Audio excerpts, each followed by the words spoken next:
Sarah Martinez had always been called the big girl in her family, not because of her weight, but because she was the one who handled everything when life got complicated. At 28, she stood 5 feet 10 inches tall with broad shoulders that seemed built to carry the world's burdens. Her dark hair was always pulled back in a practical ponytail, and her brown eyes held a determination that had gotten her through college, 2 jobs, and now this impossible situation. The letter had arrived on a Tuesday morning in October, delivered by a man in an expensive black suit who didn't look like any mailman Sarah had ever seen. The envelope was thick, cream-colored paper that felt important between her fingers. Inside, elegant handwriting spelled out words that made her blood run cold. Miss Martinez, your father's debt to the Blackwood family remains unpaid. The amount now stands at $847,000 with accumulated interest over 15 years. Payment is expected within 30 days, or we will be forced to take alternative measures to settle this matter. Cordially, Marcus Blackwood. Sarah read the letter 3 times before it sank in. Her father, Roberto Martinez, had died in a car accident when she was 13. Her mother, Elena, had never mentioned any debt. They had struggled financially after his death, but Sarah always assumed it was just because he had been the primary breadwinner. Now, sitting in her small apartment kitchen, she realized there had been secrets her mother had taken to her own grave 5 years ago.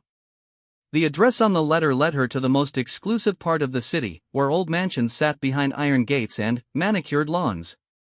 The Blackwood estate was the largest of them all, a Gothic revival mansion that looked like something from a vampire movie. Sarah almost laughed at the thought as she pressed the buzzer at the gate.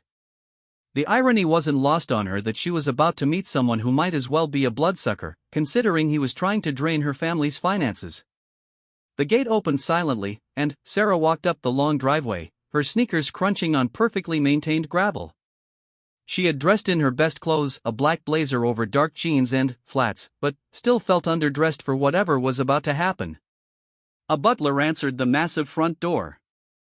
He was an elderly man with white hair and kind eyes that seemed out of place in such an intimidating setting. Miss Martinez, I presume?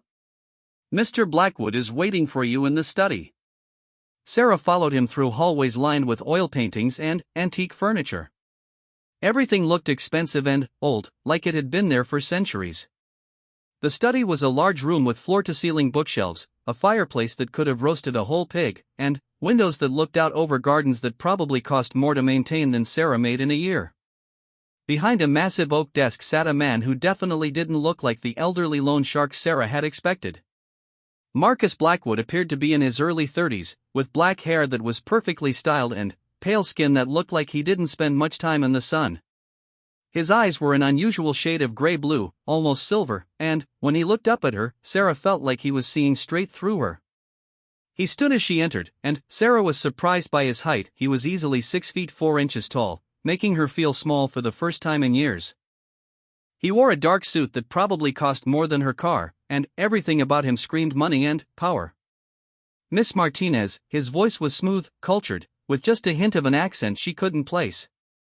Thank you for coming. Please, sit down. Sarah remained standing. Let's cut to the chase, Mr. Blackwood. I don't know anything about this debt you claim my father owed you. He died 15 years ago, and my mother never mentioned owing anyone nearly $1 million. Marcus smiled, and Sarah noticed his teeth were very white and perfectly straight. Your father borrowed money from my family's business to start his construction company. The loan was legitimate, properly documented, and witnessed. When he died, the debt transferred to his estate, which means it's now your responsibility as his only surviving heir. That's impossible, Sarah said, but even as she spoke, she remembered her father's construction business had started suddenly, when she was young. Before that, he had worked for other people. Even if that were true, there has to be a statute of limitations or something. Not on this type of agreement, Marcus said, walking around the desk to stand closer to her. Your father signed a very specific contract. However, I'm not an unreasonable man. I understand this comes as a shock. Sarah felt anger rising in her chest. Unreasonable? You're trying to collect a debt from a dead man's daughter who was barely a teenager when he died. That's the definition of unreasonable. Marcus studied her for a long moment, and Sarah had the strangest feeling he was evaluating her like she was something interesting he'd found. "You have spirit," he said finally. "I like that. It's been a long time since someone spoke to me so directly." "Good for you," Sarah snapped. "But I don't have $1 million, and I'm not paying a debt I never knew existed for a man who's been dead for 15 years.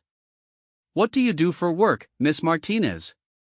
The question caught her off guard. "I'm a social worker. I help kids in the foster system."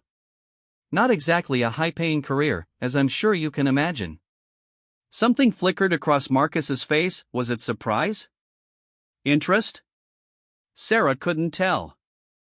"A social worker," he repeated. "You help children." "Yes, and, before you ask, no, I can't just quit and get a better paying job to pay off this alleged debt. Those kids need advocates, and there aren't enough people willing to do the work." Marcus walked to the window and stood looking out at his gardens. "Your father was a good man," he said suddenly. "He worked hard, treated his employees well. When he borrowed the money, he was determined to build something that would provide for his family for generations. Then, why didn't he pay you back?" "He was planning to. The business was just starting to turn a real profit when he died." Marcus turned back to face her. "Your mother came to see me after the funeral. She was distraught. I told her the debt could wait." "Wait 15 years?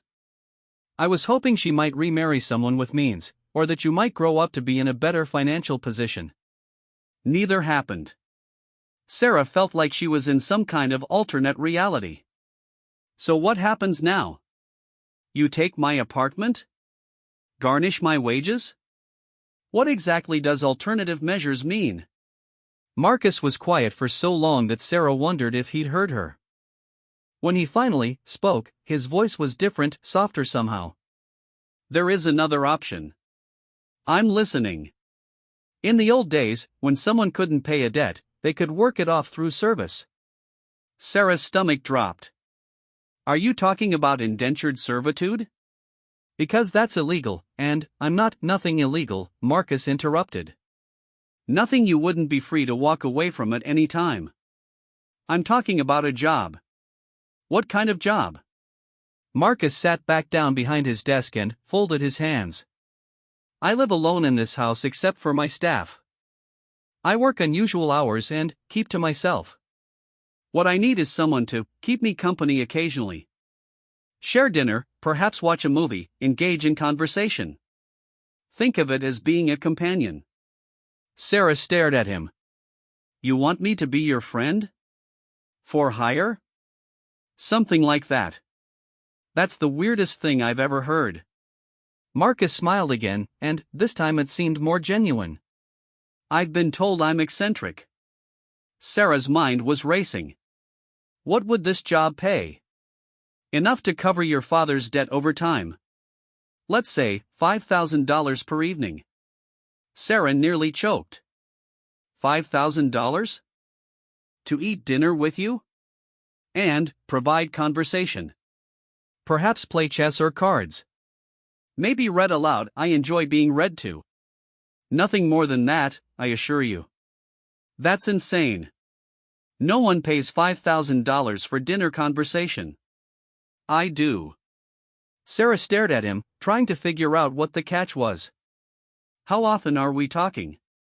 "Once a week, perhaps twice. It would depend on my schedule and your availability." Sarah did quick math in her head. At $5,000 twice a week, she could pay off the debt in less than 2 years. It seemed too good to be true, which probably meant it was. "What aren't you telling me?" Marcus leaned back in his chair. "I keep unusual hours, as I mentioned. Dinner would likely be quite late, perhaps 10 or 11 at night. And I prefer to dine by candlelight. Some people find the atmosphere unsettling." "Unsettling how?" "I suppose you'll have to experience it to understand." Sarah looked around the study again, taking in the old books, the heavy furniture, the general gothic atmosphere of the place. "Are you some kind of vampire or something?" Marcus laughed, and the sound was rich and warm. Do I look like a vampire to you? Honestly? Kind of, yeah. You're pale, you live in a mansion that looks like a movie set, you want to have dinner by candlelight at midnight, and you're offering ridiculous amounts of money for simple companionship. If you're not a vampire, you're definitely going for the aesthetic. I suppose I am rather pale, Marcus admitted. I don't get out in the sun much. So what's your deal? Are you agoraphobic? Some kind of recluse? I have a rare medical condition that makes it difficult for me to be around most people for extended periods. Let's call it a sensitivity to crowds. Sarah wasn't buying it, but she wasn't sure it mattered. If I say yes to this insane arrangement, what guarantee do I have that you're not planning to murder me or worse? You have my word. The word of a man who's trying to collect $1 million debt from a dead person's daughter. Fair point, Marcus conceded. What would make you feel safer? Sarah thought about it. I want to tell someone where I'm going every time. I want to be able to leave whenever I want, no questions asked. And I want something in writing that states exactly what this job entails, so there are no misunderstandings later. Done. Just like that? Just like that.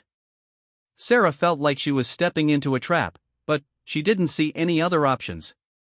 Her salary as a social worker barely covered her rent and student loans.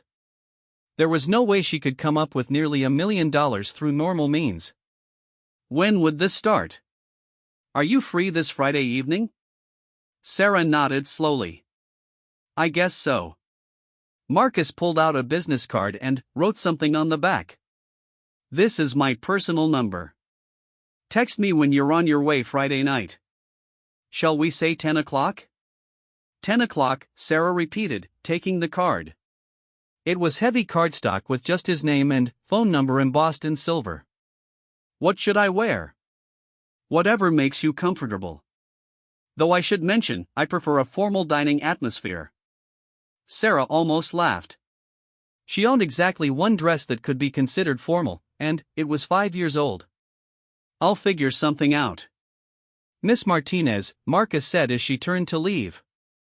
I want you to know that I understand how strange this must seem. If at any point you change your mind, or if you find the arrangement unsuitable, you can simply stop coming. The debt will remain, but I won't pursue it aggressively. Sarah turned back to look at him. Why are you doing this? And don't tell me it's just because you're lonely. Rich people have plenty of ways to buy companionship. Marcus was quiet for a long moment, and, when he spoke, his voice was almost too soft to hear. Perhaps because your father was a good man who deserved better than the hand life dealt him. And, perhaps because his daughter seems to have inherited his sense of responsibility and strength. You didn't know my father that well. I knew him well enough. Sarah left the mansion with more questions than answers, but also with something she hadn't had when she arrived, hope. It was a weird, twisted kind of hope that involved having dinner with a strange man in a mansion that looked like it belonged in a horror movie, but it was better than the crushing despair she'd felt reading that debt letter. As she drove home, she couldn't shake the feeling that she'd just agreed to something much more complicated than dinner conversation. There had been something about Marcus Blackwood that didn't quite add up, the way he moved like he was floating, the way his eyes seemed to glow in the right light, the way he spoke like someone from another time period. But $5,000 for a few hours of conversation was too good to pass up, even if her dinner companion might be the strangest man she'd ever met. Sarah just hoped she wasn't about to become the protagonist in one of those cautionary tales about deals that were too good to be true. Friday was only 3 days away. She had that long to figure out what she'd gotten herself into, and, more importantly, what she was going to wear to dinner with someone who might actually be a vampire. The thought should have terrified her. Instead, Sarah found herself oddly excited. Her life had been pretty predictable lately: work, bills, sleep, repeat. Maybe it was time for something unpredictable, even if it came with risks she couldn't quite identify yet. After all, how dangerous could dinner be? Sarah spent the next 3 days in a state of nervous anticipation that she'd never experienced before. She found herself distracted at work, thinking about Marcus Blackwood's unusual offer instead of focusing on her caseload of foster children. Her supervisor, Janet Morrison, noticed her distraction during their Thursday afternoon meeting. "Sarah, you seem a million miles away," Janet said, closing the file they'd been discussing. "Everything okay at home?" Sarah almost laughed at the irony. "Just some family financial stuff. Nothing I can't handle. You know you can talk to me if you need to, right? Sometimes these cases get to us more than we realize." If only it were that simple, Sarah thought. "Thanks, Janet. I'm fine, really." But she wasn't fine. She was about to have dinner with a man who had essentially told her she owed him $1 million, and she had no idea what she was walking into. The rational part of her brain kept screaming that this was a terrible idea, while another part, a part she didn't recognize, was curious about Marcus Blackwood and his strange proposition. Friday morning brought a new complication. Sarah stood in front of her closet, staring at her limited wardrobe options. Her one formal dress was a simple black number she'd bought for her college graduation 5 years ago. It still fit, barely, but it felt wrong for whatever this evening was supposed to be. On her lunch break, she did something she'd never done before. She went shopping for an expensive dress she couldn't afford. The boutique downtown was the kind of place she usually walked past quickly, intimidated by the mannequins in the window wearing outfits that cost more than her monthly rent. The saleswoman, a perfectly put-together blonde named Ashley, looked Sarah up and down with the kind of assessment that made her want to turn around and leave immediately. "I need something for dinner," Sarah said, feeling foolish. "Somewhere formal." "What's your budget?" Ashley asked, and Sarah could practically see her calculating commission. "I don't really have one," Sarah lied. "It's for something important." An hour later, Sarah walked out of the boutique wearing a deep burgundy dress that hugged her curves in ways that made her feel like a different person. It had cost more than she made in 2 weeks, but something about the way it made her look in the mirror had convinced her it was necessary. The dress was elegant without being revealing, sophisticated without being stuffy. The color brought out the warmth in her brown eyes and made her olive skin glow.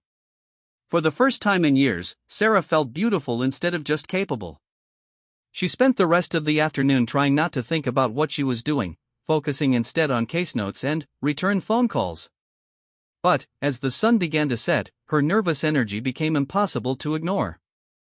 At 9:30, Sarah stood in front of her bathroom mirror, applying lipstick with hands that were definitely not steady.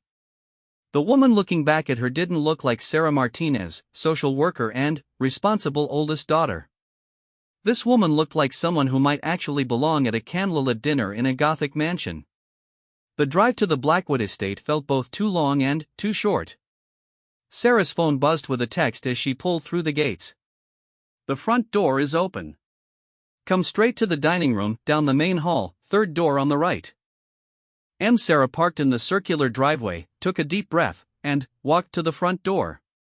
True to his word, it opened at her touch. The house was dimmer than it had been during her first visit, lit mainly by what appeared to be actual candles rather than electric lights. She found the dining room easily enough, and stopped in the doorway to stare. If she had thought the house looked like a movie set before, this room took that impression to an entirely new level. The dining room was large but intimate, dominated by a table that could have seated 12 but was set for only 2. Candles of varying heights covered every available surface, casting dancing shadows on the dark wood paneling and heavy curtains. The table itself was set with china and crystal that looked genuinely antique, and the silverware gleamed in the candlelight. Marcus stood at the far end of the room, near a sideboard laden with covered dishes. He had changed from the business suit she'd seen him in before into something that looked like it belonged in a period drama, a white shirt with a high collar, dark vest, and jacket that emphasized his tall frame. "Miss Martinez," he said, moving toward her with that same fluid grace she remembered. "You look lovely." "Thank you," Sarah said, suddenly self-conscious. "This is quite a setup. I told you I preferred formal dining. Please, sit down." Marcus held out the chair at one end of the table, and Sarah sat down, trying not to feel like she was playing a role in someone else's fantasy. The whole situation felt surreal, the candlelight, the formal clothes, the man who moved like he was from another century. Would you like wine? Marcus asked, already reaching for a bottle that looked expensive. Just water, thanks. I'm driving. Marcus paused. Of course. Though I should mention, if you ever prefer to stay the night rather than drive home late, there are guest rooms available. Sarah nearly choked on the water she'd just sipped. Stay the night? Simply as a convenience, Marcus said quickly. Some of our future dinners may run quite late, and I wouldn't want you driving when you're tired. Future dinners? I'm optimistic about our arrangement. Marcus served the first course, some kind of soup that smelled incredible, and took his seat at the opposite end of the table. The distance felt both appropriate and isolating. So, Sarah said, taking a spoonful of what turned out to be the best butternut squash soup she'd ever tasted. Tell me about this medical condition of yours. Straight to the point. I appreciate that. Marcus smiled, but he didn't eat any of his soup. It's a blood disorder, very rare.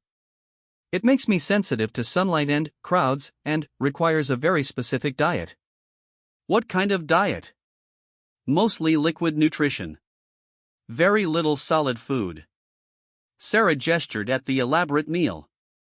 But, you went to all this trouble. For you. I enjoy watching others eat good food, and I can tolerate small amounts occasionally. It was a plausible explanation, but something about it felt incomplete. Sarah decided to push a little. After my father died and before my mother got back on her feet. It was only for about 6 months, but it was long enough to see how broken the system is. That must have been difficult. It was. But it also showed me how much difference one person can make when they actually care about what happens to these kids. Marcus leaned forward slightly, his unusual eyes reflecting the candlelight. You sound passionate about it. I am. These kids don't have anyone else advocating for them. Their parents are gone or can't take care of them, and they're shuffled between homes and social workers who are overworked and underpaid. Someone has to fight for them.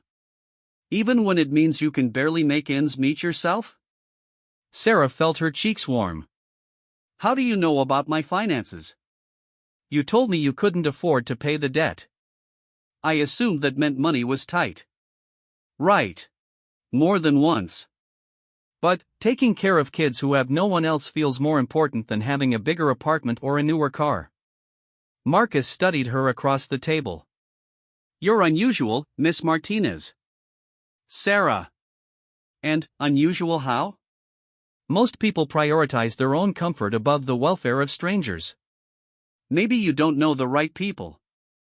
Marcus smiled at that, and Sarah caught another glimpse of those perfectly white teeth. Perhaps not. The second course was some kind of chicken dish that was even better than the soup, and Sarah found herself relaxing despite the strangeness of the situation. Though profit isn't always the primary motivation. What is, then? Marcus was quiet for a moment, and Sarah had the impression he was choosing his words carefully. Security. Independence. The ability to live according to one's own rules rather than society's expectations. That wasn't so hard. But something in his expression made Sarah wonder if he was telling the truth. There was a weight in his eyes that seemed to speak of experiences far beyond 34 years. Dessert was chocolate mousse that was so good it should have been illegal, and, by the time they finished, Sarah realized she'd been at the house for over 3 hours. The time had passed more quickly than she'd expected, and more enjoyably than she'd thought possible. This has been lovely, she said as Marcus walked her to the front door. I'm just saying that normal people don't live like this. And, what if I'm not normal? The way his eyes had reflected the flames like an animal's might. The way he'd barely touched his food while encouraging her to eat.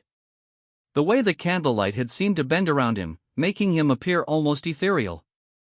And, then, there was the house itself, too large, too quiet, too perfectly maintained. She hadn't seen or heard any staff, despite Marcus mentioning them.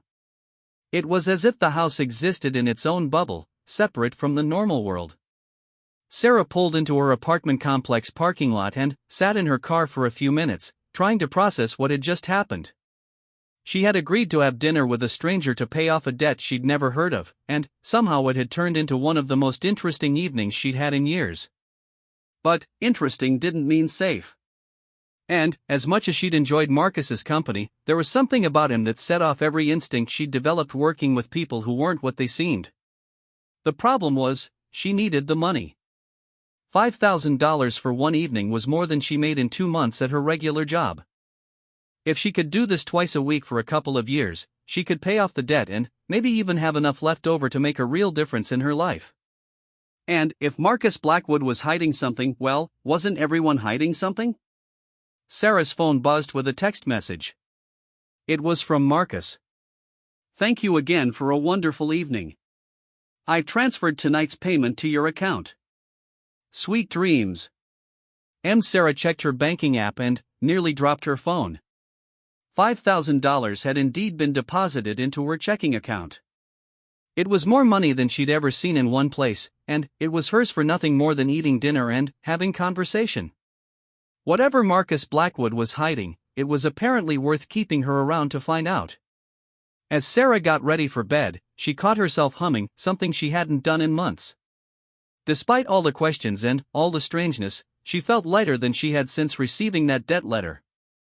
Maybe it was the money, or maybe it was the prospect of having something to look forward to each week. Or maybe it was simply that Marcus Blackwood, whatever his secrets might be, had treated her like she was worth $5,000 of his time and attention. Sarah fell asleep that night with the taste of chocolate mousse still on her lips and the memory of candlelight dancing in her dreams. She didn't know what she'd gotten herself into, but, for the first time in a long time, she was excited to find out. Next Friday couldn't come soon enough. The next few weeks fell into a pattern that Sarah never could have imagined when she first received that debt letter. Every Friday and Tuesday evening, she would drive to the Blackwood estate, share an elaborate dinner with Marcus, and leave with $5,000 deposited in her bank account. It should have felt routine, but each dinner brought new surprises. Marcus was unlike anyone she'd ever met, incredibly well-read, fluent in several languages, and possessed of knowledge that seemed to span centuries rather than decades. He could discuss Renaissance art with the expertise of a museum curator, quote obscure poetry from memory, and tell stories about historical events as if he'd witnessed them personally. "You know an awful lot about the French Revolution for someone who wasn't there," Sarah teased one evening in November, after Marcus had spent 20 minutes describing the atmosphere in Paris during the Reign of Terror with unsettling accuracy. "I'm a student of history," Marcus replied, but something flickered across his face that made Sarah wonder if there was more to it than that. The dinners themselves remained consistently excellent, though Sarah had begun to notice that Marcus never actually ate much of anything. He would take small bites occasionally, more for show than sustenance, but mostly he seemed content to watch her eat while they talked. "Don't you get hungry?" she asked one evening, gesturing at his barely touched plate. "I have a very specific dietary routine," Marcus said. "I take care of my nutritional needs at other times." "What kind of specific routine?" "The kind that's necessary for my condition." It was always the same deflection whenever Sarah asked about his health.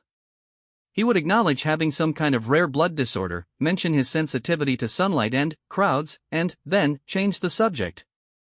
Sarah had begun to suspect that whatever was wrong with Marcus was more serious than he let on. The house itself remained as mysterious as its owner. Despite Marcus mentioning staff, Sarah never saw anyone except the elderly butler, James, who seemed to appear and disappear like a ghost. The meals were always perfectly prepared and waiting, the house was always immaculately maintained, but there was no sign of the army of people it would take to keep such a large estate running. "How many people work here?" Sarah asked one evening as James silently cleared their dessert plates.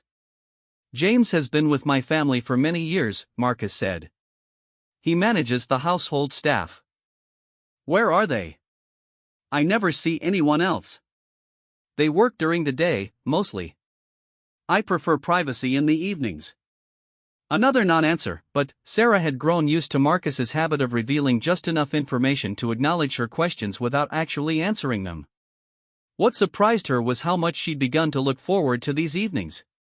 The money was certainly motivation enough to continue, but Sarah found herself thinking about Marcus at odd times during the day.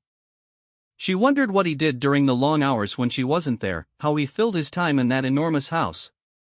"Don't you get lonely?" she asked one evening in December, during their 8th dinner together. Marcus was quiet for a long time, swirling wine in his glass without drinking it. "I've grown accustomed to solitude. That's not the same thing as not being lonely." "No, it isn't." "So you are lonely?" Marcus looked at her across the candlelit table, and Sarah saw something vulnerable in his expression that she'd never seen before. "Less so recently." The comment made Sarah's heart do something complicated in her chest. She'd been trying to keep their relationship strictly business, but it was becoming harder to ignore the fact that she genuinely enjoyed Marcus's company. He was intelligent, funny when he wanted to be, and surprisingly considerate. He remembered details about her work, asked thoughtful questions about her cases, and seemed genuinely interested in her opinions on everything from literature to politics. "Marcus," she said carefully, "what happens when the debt is paid off?" It was a question she'd been avoiding, partly because the math was depressing. At their current rate, it would take nearly 2 years to pay off what her father allegedly owed. But, lately, she'd been wondering what would happen to these dinners, and to whatever this relationship was becoming, once the financial obligation was resolved. Marcus didn't answer immediately. He stood and walked to the window, looking out at the snow that had begun falling earlier that evening. "I suppose that depends," he said finally. "On what?" "On whether you might want to continue having dinner with me even without the financial incentive." Sarah felt her pulse quicken. "Are you asking if I like you?" Marcus turned to face her, and, in the candlelight, his pale skin seemed almost luminescent. "I suppose I am." "I do like you," Sarah admitted. "You're strange and mysterious and you live like someone from another century, but I like you." Marcus smiled, and Sarah caught another glimpse of those perfectly white teeth. "Strange and mysterious." Not exactly a romantic endorsement. Who said anything about romance? But, even as she said it, Sarah knew they'd crossed some kind of line. The formal distance that had characterized their early dinners had been gradually disappearing, replaced by something warmer and more intimate. She'd begun to notice things about Marcus that had nothing to do with their business arrangement: the way he laughed when something genuinely amused him, the way his eyes lit up when he was passionate about a topic, the way he moved with that fluid grace that made her think of dancers or predators. "Sarah," Marcus said, walking back toward the table, "there's something I need to tell you." Something in his tone made Sarah's stomach tighten. "What?" Marcus sat down again, but he didn't meet her eyes. "Your father's debt. It was paid off years ago." Sarah stared at him. "What do you mean?" 3 months after your father's funeral, your mother came to see me. She was desperate, terrified of what would happen to you if she couldn't provide for you. She offered me something in exchange for forgiving the debt." "What could my mother possibly have offered that was worth nearly $1 million?" Marcus was quiet for so long that Sarah wondered if he'd heard her question. When he finally spoke, his voice was barely above a whisper. "A promise." "What kind of promise?" "That when you were old enough, when you were ready, she would tell you the truth about what your father was involved in. About what our family business actually is. About why the debt was more than just money." Sarah's head was spinning. "What are you talking about? What truth?" Marcus looked at her directly for the first time since starting this conversation, and Sarah saw something in his eyes that made her breath catch. They weren't just an unusual shade of gray-blue anymore. In the candlelight, they seemed to glow with their own inner light. "Sarah, your father didn't just borrow money from my family. He was part of our world." "What world?" Marcus stood again, and this time when he moved, Sarah could see what she'd been noticing subconsciously for weeks. He didn't walk, he glided. His feet barely seemed to touch the ground. A world that exists alongside the human world, but separate from it. A world of things that most people believe are mythology or fantasy. Sarah's heart was beating so fast she could hear it in her ears. "Things like what?" Marcus turned to face her, and, when he smiled, Sarah saw that his canine teeth were longer and sharper than they should be. "Things like vampires." The word hung in the air between them like a challenge. Sarah stared at Marcus, waiting for him to laugh or say it was a joke, but his expression remained completely serious. "You're telling me you're a vampire," Sarah said slowly. I am. And my father was, what? Not a vampire. But he knew about us. His construction company did work for several supernatural families in the city. He was trusted, discreet, and reliable. Sarah stood up abruptly, her chair scraping against the floor. This is insane. Vampires don't exist. Don't they? Marcus moved then, faster than should have been possible. One moment he was across the room, and the next he was standing directly in front of Sarah, close enough that she could see the inhuman stillness of his chest, the way he wasn't breathing.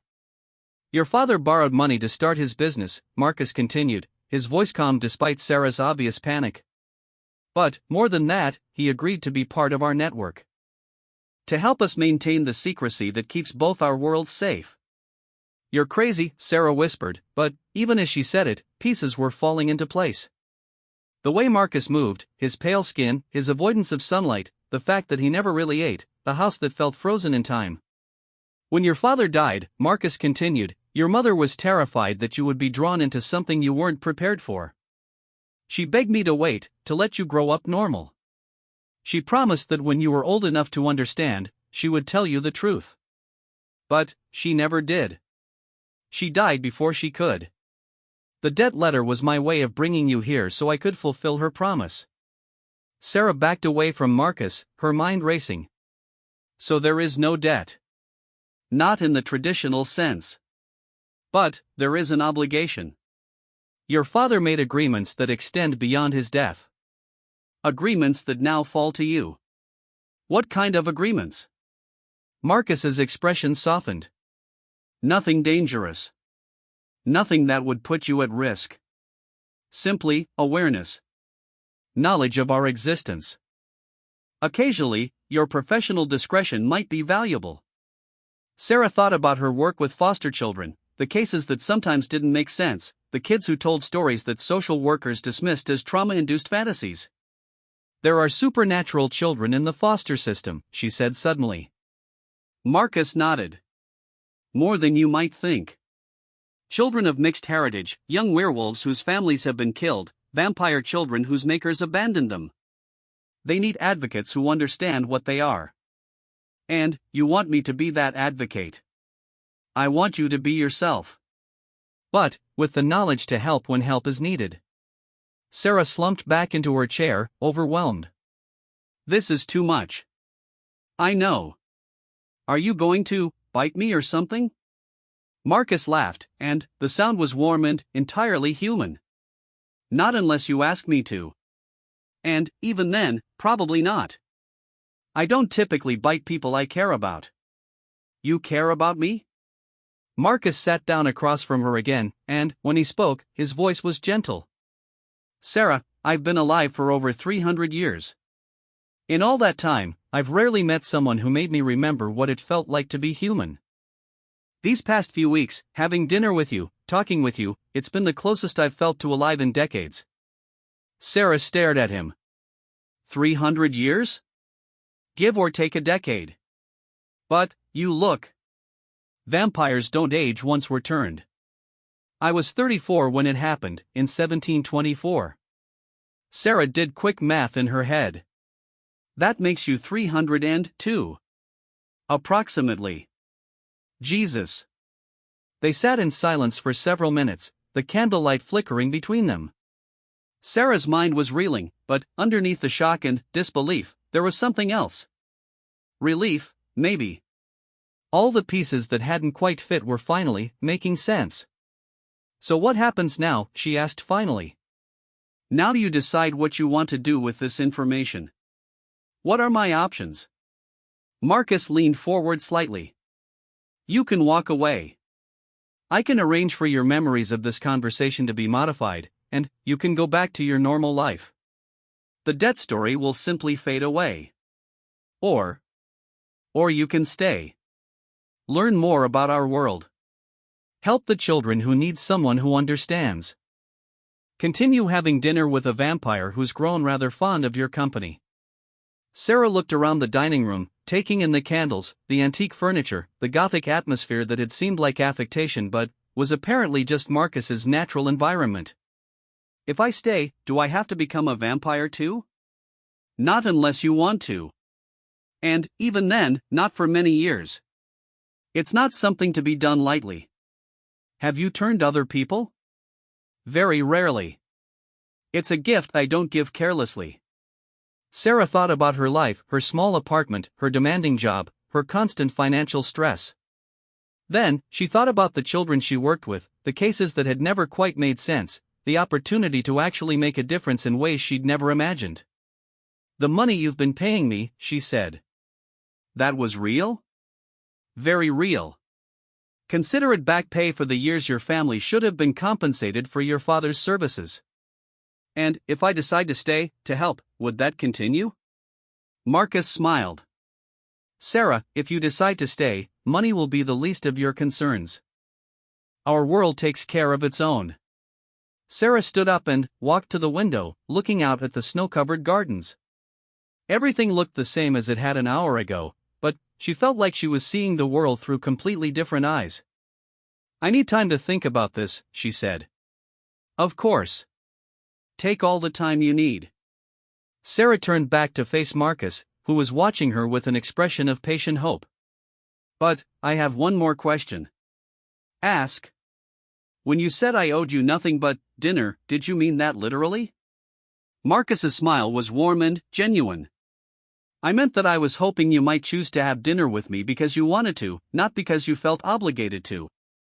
"And, now?" "Now I'm hoping even more fervently that you'll choose to stay."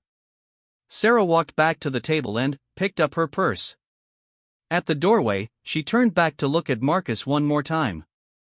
In the candlelight, with his pale skin and timeless features, he looked exactly like what he was, a creature from another world, ancient and powerful and utterly inhuman. But he also looked lonely. And kind. And like someone who had been waiting a very long time for the right person to share his strange, solitary existence. "I'll call you tomorrow," Sarah said. "I'll be waiting." As Sarah drove home through the falling snow, she realized she'd already made her decision.